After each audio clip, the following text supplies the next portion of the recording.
Te damos gracias, Señor Jesucristo, en este nuevo día por la vida que nos regalas, por la salud que disfrutamos, Señor, y por permitirnos hoy comenzar una vez más nuestro día leyendo tu palabra, Señor.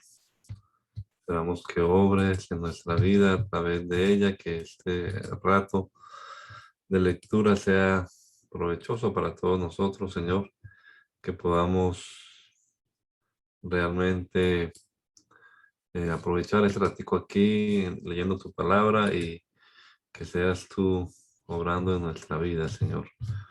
Guíanos siempre, Padre bendito. Haznos comprender bien tu palabra, Señor, que podamos nosotros eh, ponerla en práctica también en nuestra vida. Te lo rogamos, Señor, en el nombre poderoso de Jesús. Amén. Amén. Estamos leyendo versión, la versión traducción del lenguaje actual, y estamos en Ezequiel, el capítulo número 41. Vamos a empezar el 41, Ezequiel 41. Dice la palabra de Dios. Vamos a compartir aquí la pantalla. Dice la palabra de Dios: aquel hombre me hizo entrar en el templo y midió las columnas, y resultó que tenían 3 metros de grueso. La entrada misma tenía 5 metros de ancho, y las paredes en ambos lados medían 2 metros y medio de ancho. El hombre midió la sala principal del templo y resultó tener 20 metros de largo por 10 de ancho. Después, aquel hombre entró en la sala del fondo para medirla. Midió las columnas de la entrada y tenían 1 metro de grueso. La entrada tenía 3 metros de ancho, y el espesor de las columnas que estaban a cada lado era de 3 metros y medio. Luego midió la sala y resultó de 10 metros por lado. Entonces aquel hombre me dijo: este es el lugar santísimo. Luego el hombre midió la pared del templo y resultó que tenía 3 metros de espesor. Alrededor del templo había cuartos, los cuales medían 2 metros de largo. El edificio tenía 3 pisos, y en cada piso había 30 cuartos. Alrededor del templo, por la parte de afuera, había unos soportes que sostenían los cuartos para que no se apoyara en la pared del templo. En el costado del templo había una escalera para subir de un piso al otro. A medida que uno pasaba a un piso superior, las salas iban siendo cada vez más anchas. Alrededor del templo había una base de 3 metros de alto. Esta base estaba elevada y servía de cimiento a los cuartos que estaban junto al templo. La pared de esos cuartos era de 2 metros y medio de espesor, y había un espacio de 10 metros entre estos cuartos y los cuartos de los sacerdotes, los cuales también estaban alrededor del templo. 2 puertas daban salida a ese espacio, una hacia el norte y otra hacia el sur. El espacio libre alrededor de los cuartos tenía un ancho de 2 metros y medio. Frente al patio hacia el oeste había un edificio que medía 35 metros de ancho por 45 de largo. Su muro tenía 2 metros y medio de espesor. Aquel hombre midió el templo y medía de largo lo mismo que el patio, el edificio y sus muros, 50 metros. El frente del templo, junto con la parte del patio que daba al oeste, también medía 50 metros. La parte posterior del templo, que daba al patio, junto con los cuartos que tenía a cada lado, medía 50 metros de largo. El pórtico y las salas que había dentro del templo estaban recubiertos de madera, lo mismo que las entradas, las ventanas con sus rejas y los 3 pisos de cuartos que rodeaban el templo de arriba a abajo. Las paredes del templo estaban decoradas con figuras de querubines y palmeras. Las figuras estaban una junto a la otra y podían verse por dentro y por fuera, de arriba a abajo. y desde la entrada hasta el lugar santísimo. Cada querubín tenía 2 rostros, un rostro de hombre y un rostro de león. Cada rostro miraba a la palmera que tenía a su lado. Estaban colocados en ese orden alrededor de todo el templo. Los postes del marco de la entrada del templo eran cuadrados. Frente a la entrada del lugar santísimo había una especie de altar hecho totalmente de madera que medía 1,5 metros de alto, 1 metro de largo y 1 metro de ancho. El hombre que me mostraba todo esto me dijo: esta es la mesa que está delante de Dios. Tanto la entrada al lugar santo como la entrada al lugar santísimo tenía puertas dobles y cada puerta se abría hacia la pared. Las puertas del templo estaban decoradas igual que las paredes con querubines y palmeras.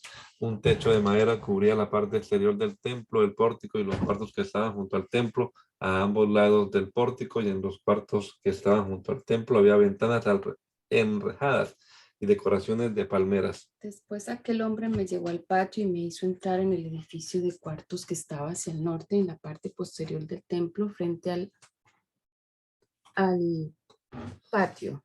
Por el lado norte, el edificio medía 50 metros de largo, 25 metros de ancho, tenía 3 pisos. Por un lado daba al espacio abierto que medía 10 metros de ancho y por el otro daba al piso empedrado del patio exterior.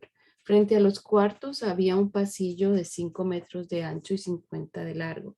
Las puertas de los cuartos daban al norte.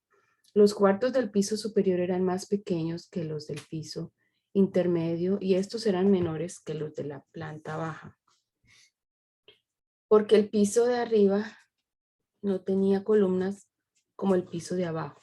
Por eso se iban haciendo más angostos. Los cuartos que daban al patio medían todos juntos 25 metros de largo, lo mismo que el muro que tenían enfrente. Los cuartos que daban hacia el templo medían todos juntos 50 metros de largo. A la planta baja de esos cuartos se podía entrar solo por el lado este del patio. Por el lado sur había otro edificio de cuartos. Esos cuartos estaban detrás del templo y también a lo largo del muro del patio.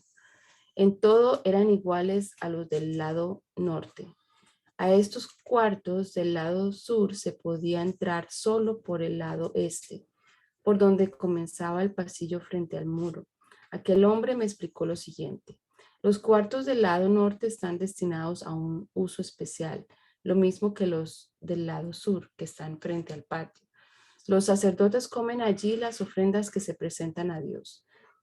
Como son lugares muy especiales, allí también se llevan todas las ofrendas que se presentan a Dios. Cuando los sacerdotes salen de esos cuartos, después de haber cumplido con sus servicios, deben dejar allí sus vestiduras especiales de sacerdotes. No se les permite salir con esas vestiduras al patio donde está el pueblo, sino que tienen que cambiarse de ropa. En cuanto el hombre terminó de medir el templo, me sacó por la puerta que da al este y empezó a medir la muralla. Luego midió los 4 lados de la muralla y cada lado medía 250 metros de largo. Esta muralla servía para separar el templo del resto de la ciudad.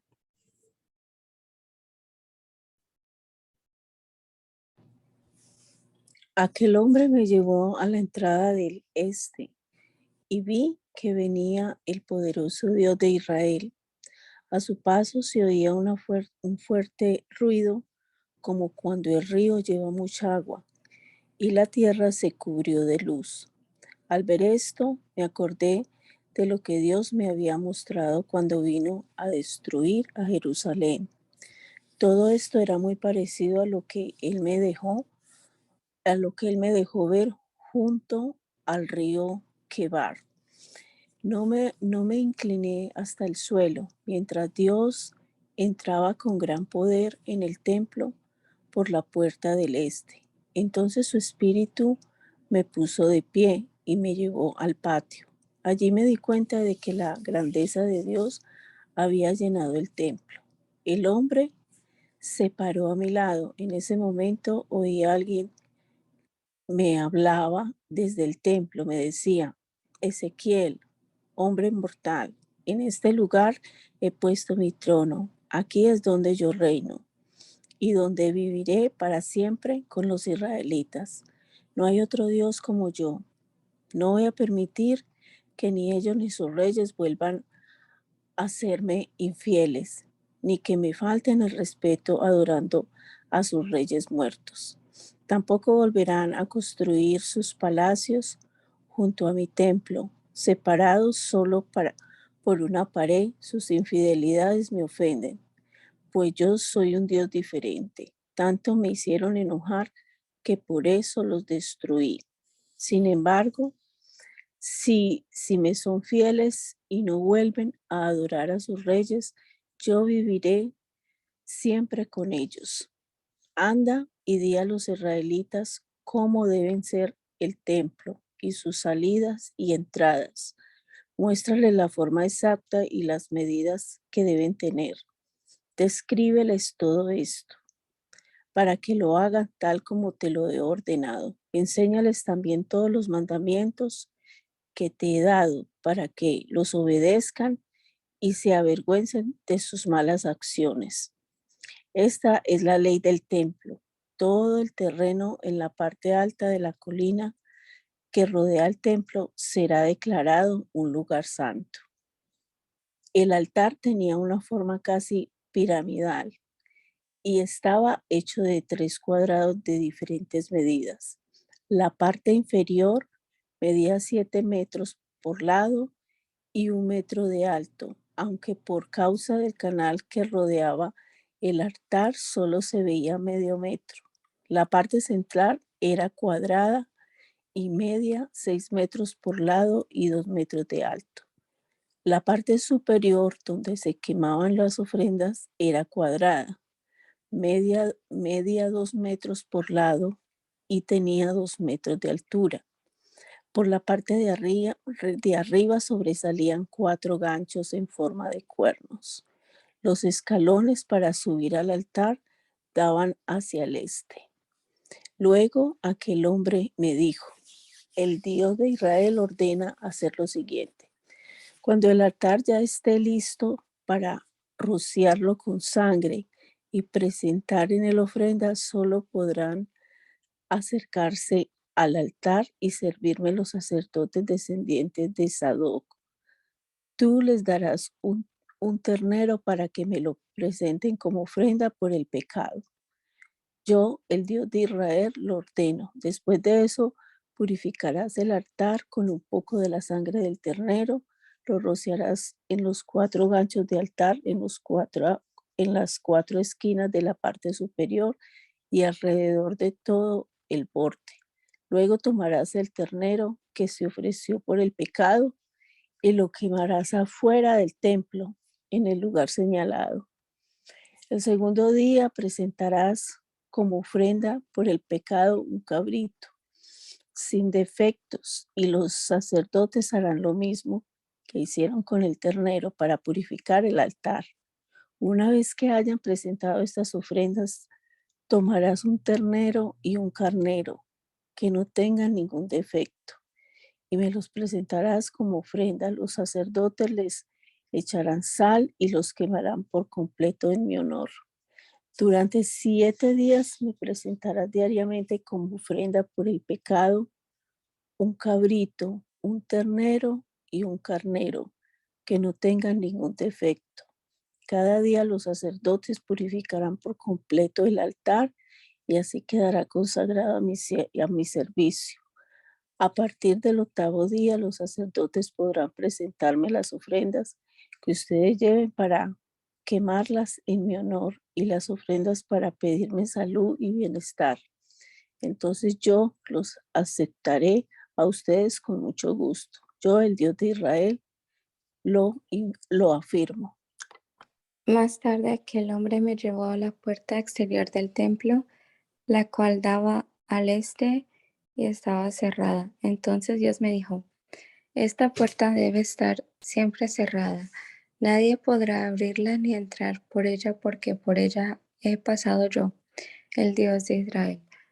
El único que podrá sentarse junto a ella será el gobernador, pero lo hará solo cuando coma en mi presencia parte de las ofrendas. Aún en este caso entrará y saldrá únicamente por el pórtico. Después aquel hombre me llevó por la entrada del norte que está frente al templo. Cuando vi que el gran poder de Dios había llenado el templo, me arrodillé hasta tocar el suelo con la frente. Entonces Dios me dijo: Ezequiel, hombre mortal, presta mucha atención a todas las instrucciones que te voy a dar acerca del templo. Es tu obligación saber quiénes pueden entrar en el templo y quiénes no. Al pueblo de Israel le dirás de mi parte: ustedes son muy rebeldes y yo estoy cansado ya de sus acciones repugnantes. No le dan ninguna importancia a mi templo. Al contrario, dejan entrar en él a extranjeros que ni en su cuerpo ni en su mente llevan la señal de mi pacto. Dejan en manos de esa gente el culto en el templo, que es algo muy especial y que a ustedes les corresponde hacer. Además, ustedes me faltan el respeto, pues me presentan grasa y sangre como ofrenda. Con esos actos repugnantes, ustedes faltan a mi pacto.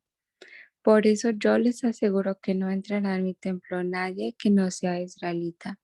No entrará nadie que no lleve en su cuerpo y en su mente la señal de mi pacto, ni siquiera los extranjeros refugiados en el país. Los ayudantes de los sacerdotes podrán servir en mi templo como vigilantes de las entradas o sirviendo al pueblo o matando los animales que el pueblo me presente como ofrenda para quemarlos en mi honor. Sin embargo, tendrán que pagar por su pecado porque me traicionaron. Cuando los israelitas se alejaron de mí para adorar a esos ídolos malolientes, ellos les sirvieron como sacerdotes. Les juro que así fue. Los ayudantes de los sacerdotes tendrán que sufrir las consecuencias de haber cometido acciones repugnantes. Estarán a cargo del cuidado del templo y de todo lo que se necesita para los servicios que se hacen en él, pero no podrán servirme como sacerdotes ni podrán acercarse a ninguno de los utensilios que se usen en el culto. A pesar de que los israelitas dejaron de obedecerme, los sacerdotes descendientes de Sadoc siguieron sirviéndome en el templo con fidelidad. Por eso, ellos sí podrán acercarse a mí y presentar ofrendas en mi honor. Les juro que así será. Solo ellos podrán entrar en mi templo y acercarse a mi altar y servirme. Pero cuando entren en el templo o por la puerta al patio interior, no podrán vestir ropa de lana. Toda la ropa que se pongan será de lino, ya sea el gorro o los calzoncillos. En la cintura no deberán ponerse nada que los haga sudar. Cuando salgan al patio exterior para encontrarse con el pueblo, se quitarán esa ropa de lino y la dejarán en las salas del templo. Esto es para que esa ropa especial no tenga contacto con la gente común. Los sacerdotes deben recortarse el pelo, pero no raparse. Ningún sacerdote deberá tomar vino cuando vaya a entrar al patio interior. Ningún sacerdote debe casarse con una mujer viuda o divorciada. Solo podrá casarse con una israelita que nunca antes haya tenido relaciones sexuales o bien con la viuda de un sacerdote. Los sacerdotes deben enseñar a mi pueblo a distinguir entre lo divino y lo humano, y entre lo que es puro y lo que es impuro. Cuando haya pleitos deberán actuar como jueces, y las sentencias que dicten deben estar de acuerdo con mis enseñanzas. Además, deben obedecer todos los mandamientos que he dado acerca del sábado y las fiestas religiosas. No deben tocar un cadáver para no contaminarse, a menos que se trate de su padre, madre, hijo, hija, hermano o hermana soltera. En caso de que se contaminen, deberán purificarse y esperar 7 días, y cuando regresen a hacer sus servicios al patio interior del templo, deben presentar una ofrenda por el pecado. Esta es una orden. Los sacerdotes no tendrán propiedades en Israel. Yo seré su única posesión y herencia. Ellos podrán comer de las ofrendas de cereales y de los animales que los israelitas me presentan. Todo lo que los israelitas aparten para mí será para ellos. Y también serán para ellos los mejores primeros frutos de las cosechas y lo mejor de todas las ofrendas. El pueblo deberá darles también la mejor masa para su pan. Si lo hacen así, yo bendeciré sus hogares. Ningún sacerdote debe comer la carne de algún animal que sea encontrado muerto o que haya sido despedazado por las fieras. Cuando se haga el reparto de tierras y a cada tribu se le dé de la parte que le corresponda, se apartará para Dios un terreno de 12 kilómetros y medio y de largo por 10 de ancho. Este terreno será exclusivamente para el servicio de Dios. De este terreno se apartará una área cuadrada de 250 metros por lado, alrededor de la cual quedará un espacio libre de 25 metros de ancho. Esta área será el terreno del templo. Para los sacerdotes que sirven a Dios en el templo, se apartará un terreno de 12 kilómetros y medio de largo por 5 de ancho. Este terreno será para las casas de los sacerdotes y para el templo. Por tanto, será considerado terreno sagrado.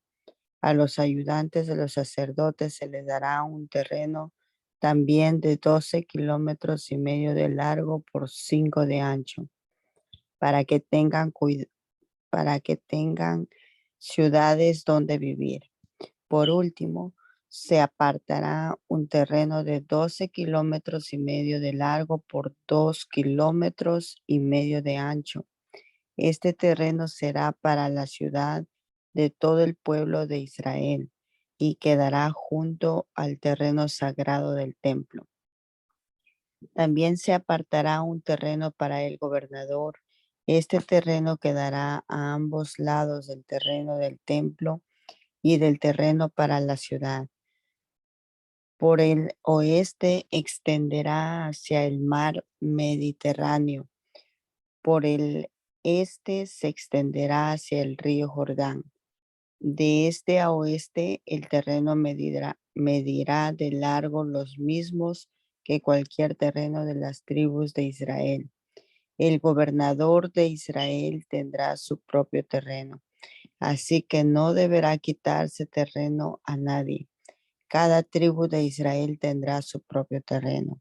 Yo, el Dios de Israel, declaro gobernantes de Israel. Ya basta de tanta violencia y explotación. Dejen ya de robarle a mi pueblo. Mejor háganle justicia y pórtense honradamente. Usen pesas y medidas exactas y usen las mismas medidas para los granos y los líquidos.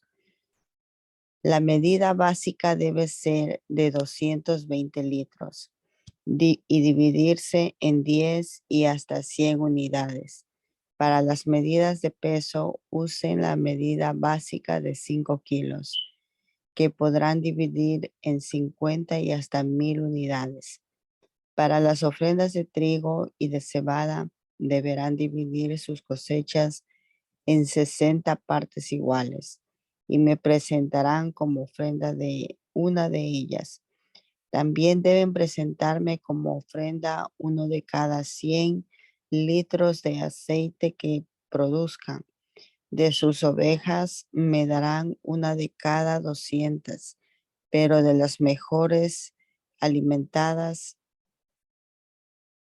estas ovejas acompañarán a las ofrendas de cereales, a las ofrendas que se queman por completo, a las que se presentan para pedirme salud y bienestar. De este modo yo les responderé sus pecados yo les perdonaré, perdón, sus pecados. Esta es una orden. Es obligación de todos en este país entregar esta ofrenda al gobernador de Israel. A su vez, el gobernador tendrá que dar los animales para las ofrendas que se queman por completo y también lo que se usa en las ofrendas por el pecado, de cereales y de vino, y para pedirme salud y bienestar. Esto lo hará en la fiesta que Israel celebra cada semana, cada mes y cada año. De este modo yo perdonaré sus pecados a los israelitas. Yo, el Dios de Israel, ordeno el día primero del mes de Abib, ustedes me presentarán como ofrenda un terreno sin ningún defecto. Esta ofrenda será para limpiar el templo de cualquier pecado. La purificación se hará de la siguiente manera. El sacerdote untará la sangre del animal en los postes de las puertas del templo, en las 4 esquinas del altar y en los postes de las puertas del patio interior. Esto mismo volverá a hacerlo el día 7 del mes, en favor de quienes hayan cometido un pecado sin quererlo o sin darse cuenta de lo que hacían. La fiesta de la Pascua deberá celebrarse el día 14 de ese mes. Durante 7 días comerán pan sin levadura. Ese día el gobernador me presentará como ofrenda un ternero para perdón de sus propios pecados y de todo el pueblo.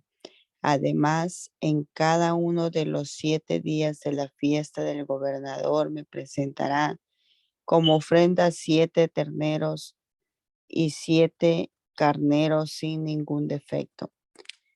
Cada día me ofrecerá también un chivo para que yo le perdone sus pecados. Con cada ternero y cada carnero me presentarán como ofrenda 20 kilos de cereal y 3,5 litros de aceite.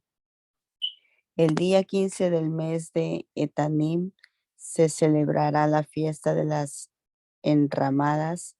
Durante los 7 días de la fiesta, el gobernador deberá presentarme las mismas ofrendas por el pecado, las mismas ofrendas que se queman en mi honor y las mismas ofrendas de cereales y de aceite.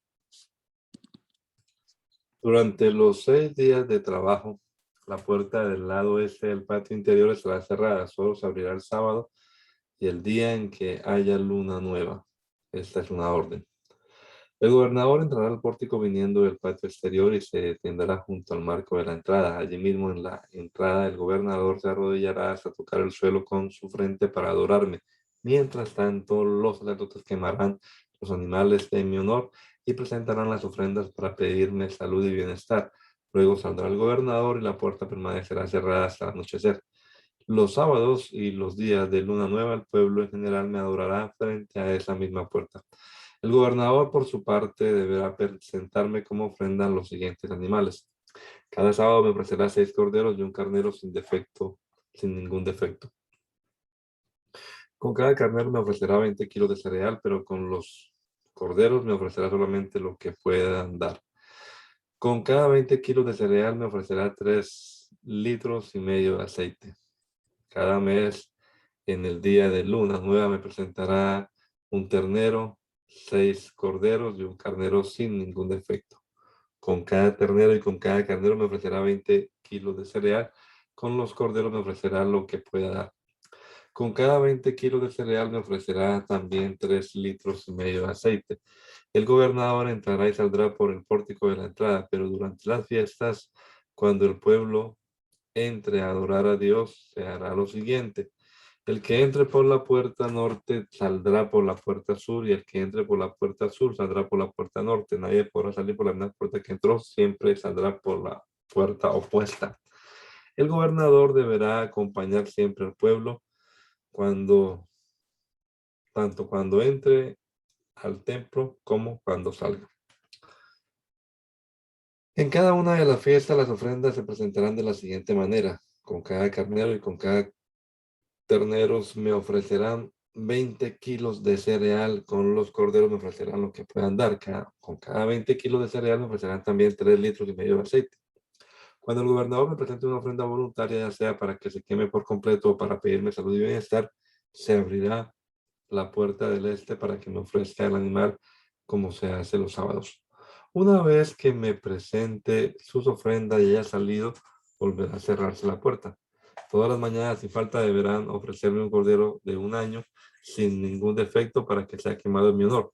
También deberán presentarme cada mañana una ofrenda de 6 kilos de cereal y 1 litro de aceite. El aceite deberá derramarse sobre la harina. Cuando el gobernador regale una porción de sus tierras a alguno de sus hijos, esa porción de terreno será la herencia de ese hijo. Esta es una orden. Pero si el gobernador regala una porción de su herencia a uno de los sirvientes, esa porción de terreno será del sirviente solo hasta el año de liberación. En ese año el sirviente devolverá el terreno al gobernador, pues se trata de la herencia de sus hijos. El gobernador no podrá adueñarse de la tierra que es del pueblo, ni podrá dársela a sus hijos como herencia. Si les quiere dar algo, debe dársela de lo que es de su propiedad. Así que no le podrán quitar a la gente de mi pueblo sus propiedades. Después de eso, el hombre me llevó por la entrada que había al lado de la puerta a ver los cuartos que había hacia el norte. Eran los cuartos que solamente podían usar los sacerdotes. Allí me mostró la parte posterior del edificio que daba hacia el oeste. Entonces me dijo, aquí es donde los sacerdotes deben hervir la carne de los animales que me ofrecen para el perdón de sus pecados. Aquí también deben cocinarse las ofrendas de cereales. De este modo no hará falta sacar la comida al patio exterior donde la gente podría tocar esos alimentos especiales. Luego ese hombre me llevó a recorrer las 4 esquinas del patio exterior. En cada esquina había un patio pequeño y cada patio medía 20 metros de largo por 15 de ancho. Todos ellos estaban rodeados por un muro de piedra y por toda la parte baja del muro había fogones. Entonces ese hombre me dijo que estas eran las cocinas y que allí era donde los que sirven en el templo debían cocinar las ofrendas del pueblo. Aquel hombre me llevó de nuevo a la entrada del templo. Allí me di cuenta de que por debajo de la entrada salía agua. Esa agua venía del sur y luego de pasar por el costado derecho del templo corría hacia el este, que era hacia donde estaba hasta donde estaba orientado el templo.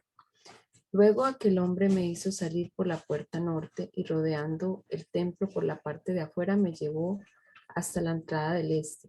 Allí pude ver que también por el lado sur brotaba agua. El hombre se dirigió hacia el este, tomó una cuerda y midió 500 metros. Luego me ordenó cruzar la corriente. El agua me llegaba a los tobillos.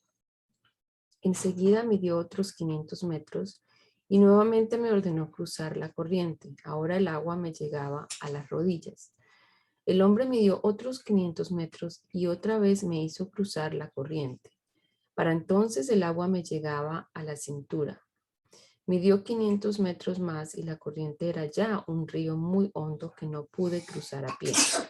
La única manera de cruzarlo era nadando. Entonces el hombre me preguntó, ¿te fijaste bien en todo esto? Cuando regresamos a la orilla del río, vi que en las dos orillas habían muchos árboles. Entonces el hombre me dijo, estas aguas corren hacia el este y al llegar al desierto desembocan en el mar muerto. Allí el agua salada se vuelve dulce. Desde En-Gadi hasta en Eglaim y por donde quiera que pasen estas aguas habrá muchísimos peces. También habrá pescadores que pondrán a secar sus redes. Habrá tantos peces y de tantas clases como en el mar Mediterráneo. Todo lo que se mueva en esas aguas vivirá, porque ellas harán que el agua amarga se vuelva dulce. Solo seguirán siendo salados los charcos y los pantanos, que no servirán más que para sacar sal. En las dos orillas del río crecerá toda clase de árboles frutales. Sus hojas nunca se caerán, sino que se usarán como medicina. Serán regados con el agua que sale del templo, y el fruto que darán cada mes servirá de alimento.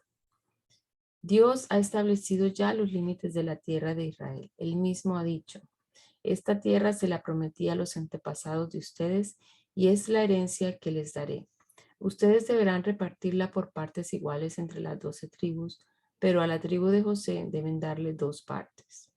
Por el norte, el límite partirá del mar Mediterráneo y pasará por las ciudades de Etlón, Sedad, Berota y Sibraim. Estas ciudades están entre los territorios de Damasco y Hamat. De allí seguirán hasta Hazar Aticón o Hazar Enán, que limita con Aurán. Por el este, el límite lo marcará el río Jordán. Partirá del punto que está entre Aurán y Damasco y se extenderá por toda la frontera que divide a Israel de Galaad hasta la ciudad de Tamar, que está junto al Mar Muerto. Por el sur, el límite partirá de Tamar y se extenderá hasta el oasis de Meribá Cades, en dirección al arroyo de Egipto, hasta llegar al Mediterráneo.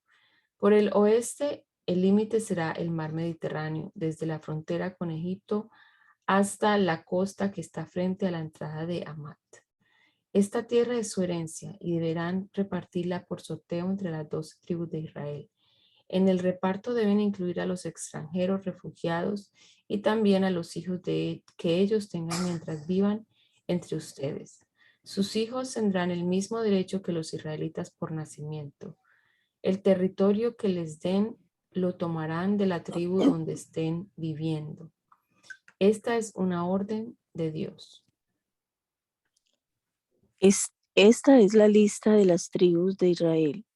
La tierra se repartirá entre ellas de norte a sur, comenzando por la frontera norte. Esta frontera va desde el Mediterráneo hasta la parte sur de Damasco y Hamat pasando por Etlón. La entrada de Hamat y Hazar Enán, cada tribu recibirá su propio territorio, partiendo de este a oeste. El orden de la distribución será el siguiente: Dan, Aser, Neftalí, Manasés, Efraín, Rubén y Judá. Dios también dijo: en la parte sur de Judá y también de este a oeste se apartará un territorio de 12 kilómetros y medio de ancho y del mismo largo que los otros territorios. También se apartará un terreno para mí de 12 kilómetros y medio de largo por 10 de ancho. En ese terreno estará mi templo. Por el norte y por el sur medirá 12 kilómetros y medio y por el este y el oeste 10 kilómetros. Este terreno será para mí y lo ocuparán únicamente los sacerdotes descendientes de Sadoc. Esos sacerdotes siempre han estado a mi servicio y nunca lo abandonaron, como lo hicieron los de la tribu de Leví y las demás tribus israelitas. También los ayudantes de los sacerdotes tendrán su propio terreno, que estará junto al de los sacerdotes. Medirá 12 kilómetros y medio de largo por 5 de ancho. Como esta será la mejor parte de la tierra y estará consagrada a mí, ni siquiera una parte de ella podrá venderse o cambiarse o traspasarse a otra persona. La parte restante de 12 kilómetros y medio de largo por 2 y medio de ancho sí podrá usarse para que la gente viva allí y también para que el ganado se alimente con sus pastos, pues no es un terreno consagrado a mí. En medio del terreno estará la ciudad. Será de forma cuadrada y medirá 2.250 metros por lado. Los campos de pastos para los animales medirán 125 metros de ancho y rodearán por completo la ciudad. En los lados este y oeste de la ciudad, junto al terreno apartado para mí, habrá un terreno cuadrado de 5 kilómetros por lado. Este terreno lo cultivarán los que trabajen en la ciudad, sin importar qué tribu sean. Todo lo que produzcan será para ellos. La parte consagrada a mí, junto con el terreno de la ciudad, formará el cuadrado de 12 kilómetros y medio por lado. Al gobernador le tocarán los terrenos que están en ambos lados de la parte que me corresponde, así como el resto del terreno que es de la ciudad.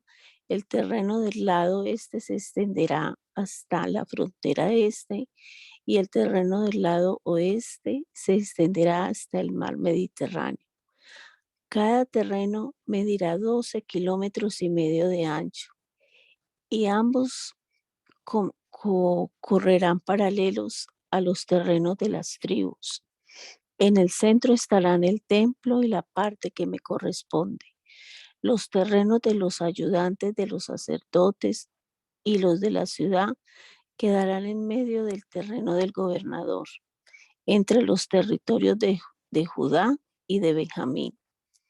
Las otras tribus recibirán también su propio terreno.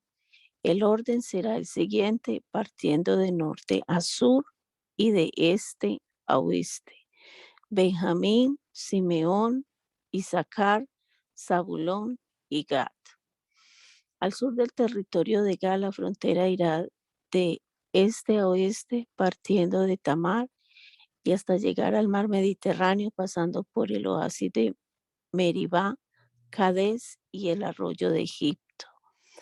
Así es como deberá sortearse y repartirse la tierra, que es la herencia en las tribus de Israel. Yo soy el Dios de Israel. La ciudad será de forma cuadrada y tendrá 2.250 metros por lado. En cada lado habrá 3 entradas y cada una tendrá un portón que llevará el nombre de una de las tribus de Israel en el siguiente orden. Los portones del norte, Rubén, Judá y Leví. Los portones del este, José, Benjamín y Dan. Los portones del sur, Simeón, Isaacar y Zabulón. Los portones del oeste, Gad, Aser y Neftalí. La muralla que rodeará la ciudad será de 9.000 metros. A partir de ese día la ciudad se llamará Casa de Dios. Daniel, el rey Nabucodonosor de Babilonia llegó a la ciudad de Jerusalén para conquistarla con su ejército, y Dios le permitió tomar prisioneros al rey Joacim y a muchos israelitas y llevárselos a Babilonia. Dios también le permitió llevarse muchos de los utensilios que se usaban en el templo de Jerusalén. Nabucodonosor se los llevó y los juntó con los tesoros que había en el templo de sus dioses. Cuando esto sucedió, Joacim llevaba 3 años de reinar en Judá. El rey Nabucodonosor quería tener a su servicio gente joven y bien parecida, que no tuviera ningún defecto. Además, deberían saber de todo. Por eso ordenó que de entre los prisioneros israelitas le llevaran los jóvenes más inteligentes y de las mejores familias. Durante 3 años esos jóvenes comerían y beberían lo mismo que el rey. Mientras tanto estudiarían y comerían y beberían lo mismo que el rey. No. Y aprenderían el idioma y la cultura de los babilonios. Pasado ese tiempo ellos entrarían a servir en el palacio del rey. Aspenaz, jefe de los que servían en el palacio, se encargaría de cumplir las órdenes del rey. Entre los que fueron llevados al palacio del rey estaban 4 jóvenes de la tribu de Judá. Se llamaban Daniel, Ananías, Misael y Azarías. Pero el jefe de los sirvientes del palacio les cambió el nombre.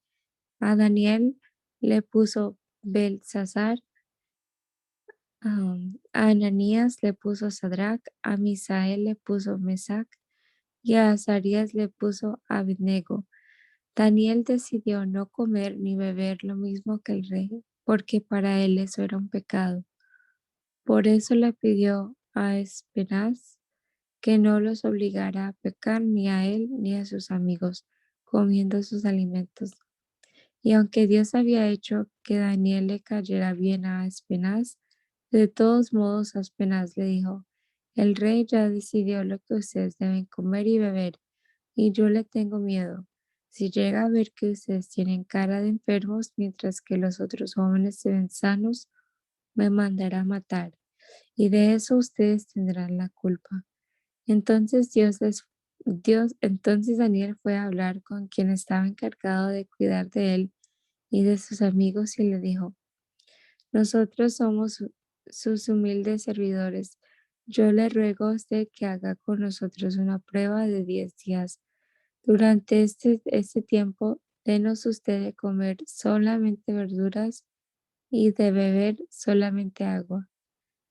Pasados los 10 días, compare usted nuestra cara con la de los jóvenes que comen lo que come el rey. Entonces podrá usted hacer con nosotros lo que le parezca mejor. El encargado de cuidarlos aceptó hacer lo que Daniel le propuso, y 10 días después Daniel y sus amigos se veían más sanos y fuertes que los jóvenes que comían lo mismo que el rey. Entonces el encargado de ellos dejó de darles el vino y la comida que estaban obligados a beber y comer, y en vez de eso les daba a comer verduras. Estos 4 jóvenes recibieron de Dios mucha inteligencia y sabiduría para entender toda clase de libros y de ciencias. Además, Daniel podía entender el significado de los sueños y las visiones. Cuando se cumplió el plazo que el rey había puesto, Aspenaz llevó a los jóvenes ante el rey Nabucodonosor. El rey conversó con todos los jóvenes, pero no encontró entre todos ellos uno solo tan inteligente como Daniel y sus amigos Ananías, Misael y Azarías. Por lo tanto, los 4 se quedaron al servicio del rey, haciendo todo lo que el rey les pedía, aunque lo hacían mejor y con más sabiduría que todos los sabios y adivinos del rey juntos. Fue así como Daniel se quedó en Babilonia hasta un año después de la llegada del rey Ciro de Persia. En cierta ocasión, Nabucodonosor tuvo unos sueños muy extraños y se quedó tan inquieto que ya ni dormía ni dormir podía. Entonces mandó llamar a todos los sabios y adivinos que habían en su reino, pues quería que le dijeran qué significado tenían sus sueños. Cuando esto sucedió, Nabucodonosor llevaba 2 años de ser rey. Los sabios y adivinos se presentaron ante el rey y el rey les dijo, tuve un sueño y me preocupa no saber lo que significa. Como los sabios hablaban arameo, le contestaron al rey en ese idioma. Nosotros estamos para servir a su majestad y le deseamos muchos años de vida. Si su majestad nos cuenta su sueño, nosotros le diremos lo que significa. El rey le contestó, ya he tomado una decisión. Si ustedes me dicen lo que soñé y lo que el sueño significa, yo les daré muchos regalos y haré que todos les rindan honores. Pero si no me dicen lo que soñé, ni lo que el sueño significa, mandaré que los partan en pedazos y que conviertan sus casas en basureros. Más les vale entonces decirme lo que soñé y lo que quiere decir. Los sabios volvieron a decirle: si su majestad nos cuenta lo que soñó, nosotros le diremos lo que significa. El rey les dijo: creo que ustedes quieren ganar tiempo. Se están poniendo de acuerdo para decirme puras mentiras, pero mi decisión no va a cambiar. Díganme qué fue lo que soñé y así sabré que son capaces de decirme lo que significa. Si no me lo dicen, mandaré que los castiguen a todos.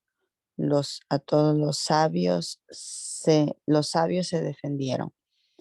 Nunca ningún rey, por más poderoso que fuera, les ha pedido a sus sabios y adivinos responder algo tan difícil. Ni hay nadie en el mundo capaz de adivinar lo que su majestad quiere saber. Tal vez los dioses podrían darle una respuesta, pero ellos no viven en este mundo. Al oír esto, el rey se enojó mucho y mandó que mataran a todos los sabios que vivían en Babilonia.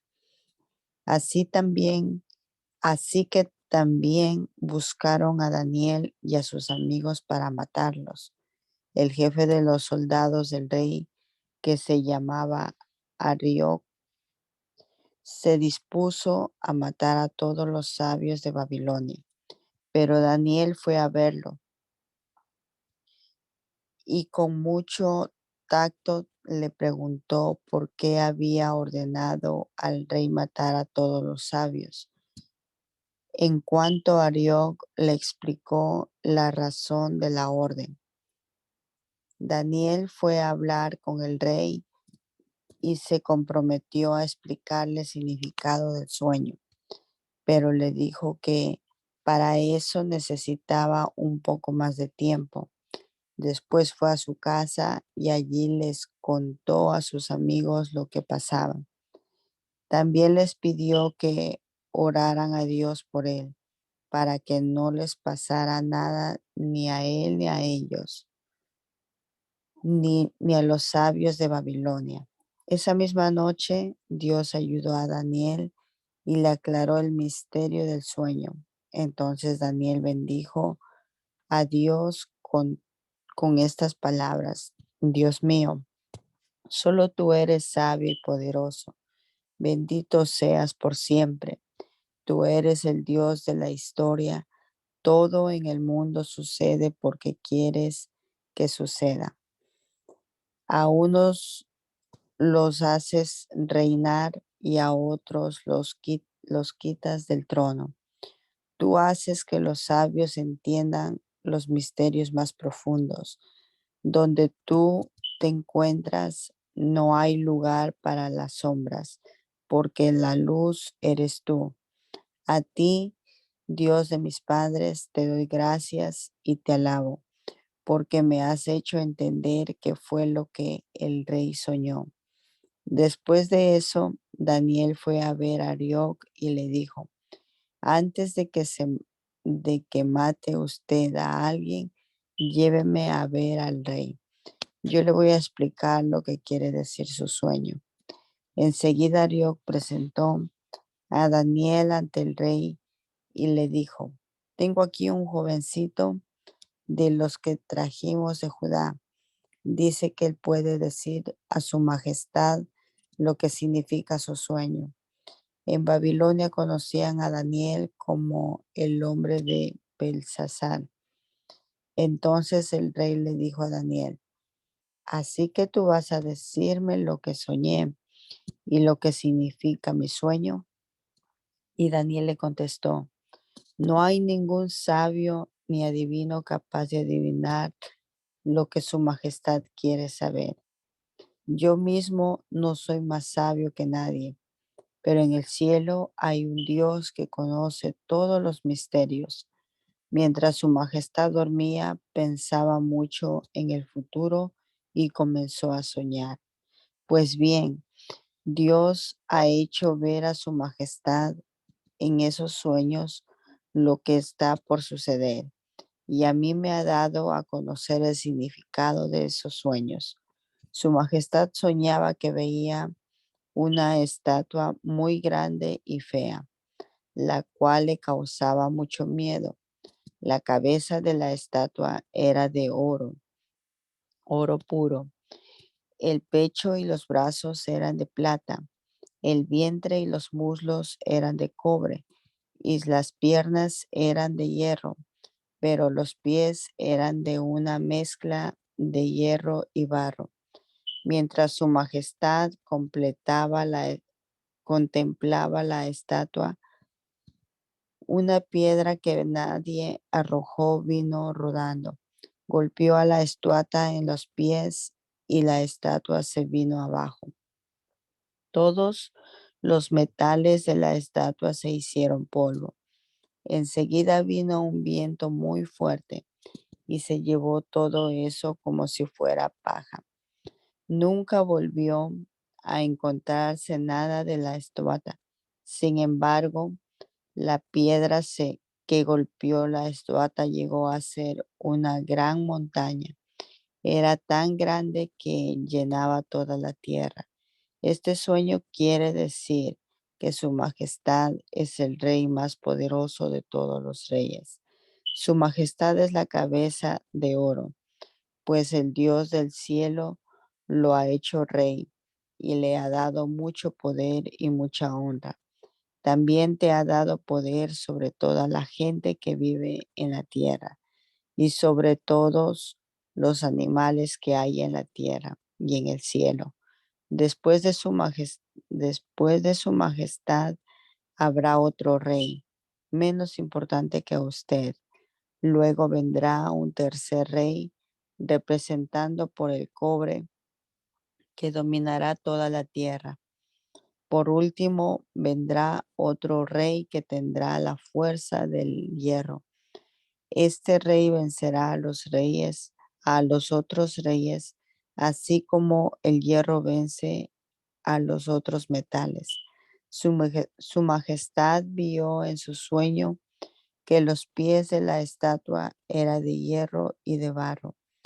Eso quiere decir que el último reino estará dividido. Será fuerte como el hierro, pero también será débil como el barro. La mezcla de hierro y barro en sus pies quiere decir que este reino tratará de mantenerse unido. Para eso habrá matrimonios entre las familias de diferentes reinos. Pero así como no es posible unir el hierro con el barro, tampoco será posible que ese reino se mantenga unido. Sin embargo, en esos días el Dios del cielo enviará a un rey que reinará para siempre y al que nadie podrá vencer. Al contrario, será él quien destruya a los otros reinos. Eso es lo que significa la piedra que nadie arrojó, que destruyó la estatua.